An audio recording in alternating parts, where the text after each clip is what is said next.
On connaît tous ce sentiment, pas vrai?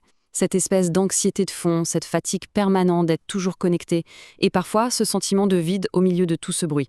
Et si le problème, ce n'était pas nous, si on n'était pas défaillant? Voilà l'idée centrale de notre discussion aujourd'hui. Le problème, ce n'est pas une faille personnelle, c'est juste un manque de direction. Et pour nous aider à y voir plus clair, on va aller chercher des réponses auprès d'un guide surprenant, le philosophe Aristote. Alors oui, je sais, un philosophe grec. Mais oubliez l'image poussiéreuse. Il faut voir Aristote comme un guide super pragmatique. Et vous allez voir, son diagnostic, qui a quand même 2300 ans, est d'une pertinence assez folle pour comprendre notre crise de santé mentale actuelle. C'est une phrase qui frappe. Là où aujourd'hui on parle de déséquilibre chimique, Aristote, lui, aurait vu un problème existentiel. Pour lui, l'anxiété, c'est juste un signal. C'est l'alarme d'une amie qui a perdu sa boussole, tout simplement. Bon, alors plongeons dans ce fameux diagnostic. Selon Aristote, il y a 4 grandes raisons à notre mal-être moderne.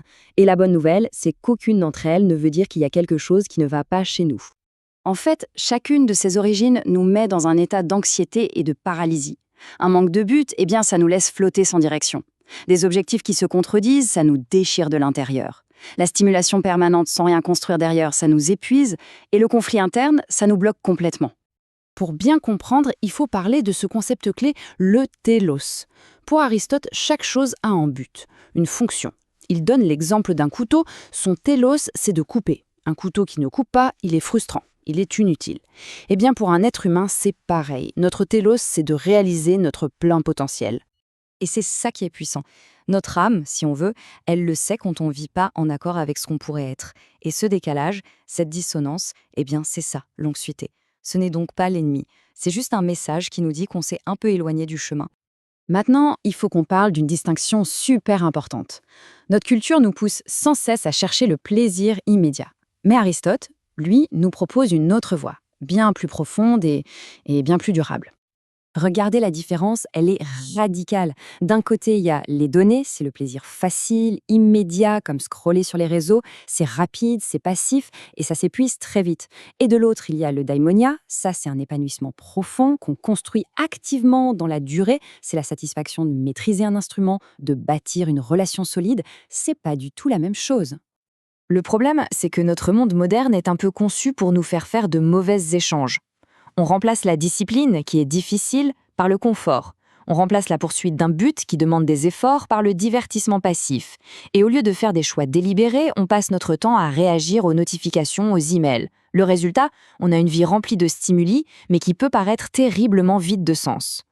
Et voilà la clé, le vrai bien-être. Pour Aristote, ça ne vient pas de la course au plaisir. Ça vient du sentiment d'être aux commandes, de l'agentivité, de la capacité à faire des choix intentionnels pour sa propre vie. D'accord, mais alors, c'est quoi le remède? Qu'est-ce qu'on fait? Eh bien, la prescription d'Aristote est à la fois radicale et incroyablement simple. Elle se concentre sur une seule chose, le faire, l'action, bien avant le sentiment ou la pensée. Et là, on inverse complètement la logique habituelle. On a tous tendance à attendre la motivation pour agir. Aristote nous dit non, vous faites fausse route. La motivation n'est pas une étincelle qu'on attend, c'est un feu qu'on allume soi-même en commençant à agir. L'action vient d'abord, et le sentiment, la motivation, suivent. Cette phrase est vraiment le cœur du remède. L'identité, ce n'est pas quelque chose qu'on trouve, c'est quelque chose qu'on construit. On devient la personne que l'on veut être en posant jour après jour les actions de cette personne. C'est par l'habitude que l'on se forge. Alors attention avec le mot vertu. Il faut tout de suite oublier le sens moral ou religieux. Pour Aristote, la vertu, ou arrêté en grec, c'est l'excellence fonctionnelle. C'est être efficace, être excellent dans sa manière de vivre. C'est une idée très pragmatique, qui n'a rien à voir avec être une bonne personne. Et ça change tout. Le courage, ce n'est pas de ne pas avoir peur, c'est d'agir malgré la peur. La discipline, ce n'est pas d'avoir envie de travailler, c'est de travailler justement quand on n'en a pas envie. La vertu, c'est l'acte lui-même. Et c'est cet acte qui, à force d'être répété, va façonner notre caractère et au final, nos émotions. En résumé, le véritable épanouissement, le daimonia, ce n'est pas un état euphorique qu'on essaye d'attraper, c'est la conséquence logique, presque mécanique, d'une vie menée avec intention, avec un but et avec des actions justes. On ne le trouve pas, on le construit. Bon, tout ça c'est bien beau la philosophie, mais concrètement on fait comment? On commence où aujourd'hui, maintenant? Eh bien, Aristote nous donne un plan d'action très concret. Et chaque étape est un levier puissant. D'abord, on définit un objectif minimal, un truc atteignable pour le mois, pour que ce soit concret. Ensuite, on fait le tri.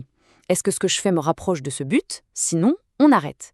Troisièmement, on met un peu d'ordre dans ses journées. L'anxiété déteste la structure. Quatrièmement, on commence sa journée par un choix, une intention, avant de se laisser happer par le téléphone. Et enfin, le plus important, on s'engage à seulement 5 minutes d'action. Juste 5 minutes pour lancer la machine. Le reste suivra. Et c'est ça, le diagnostic final. C'est une vision tellement plus humaine et moins culpabilisante, vous ne trouvez pas? Le problème, ce n'est pas une tare, c'est une fin. Une fin de sens, une fin de but, une fin de devenir la personne qu'on sent qu'on peut être. Alors, la question à se poser n'est peut-être plus pourquoi est-ce que je me sens comme ça, mais plutôt si cette anxiété n'est qu'une alarme, qu'est-ce qu'elle essaie de nous dire? Quel est le chantier qu'elle nous montre? Qu'est-ce qu'elle nous invite à construire à partir de maintenant?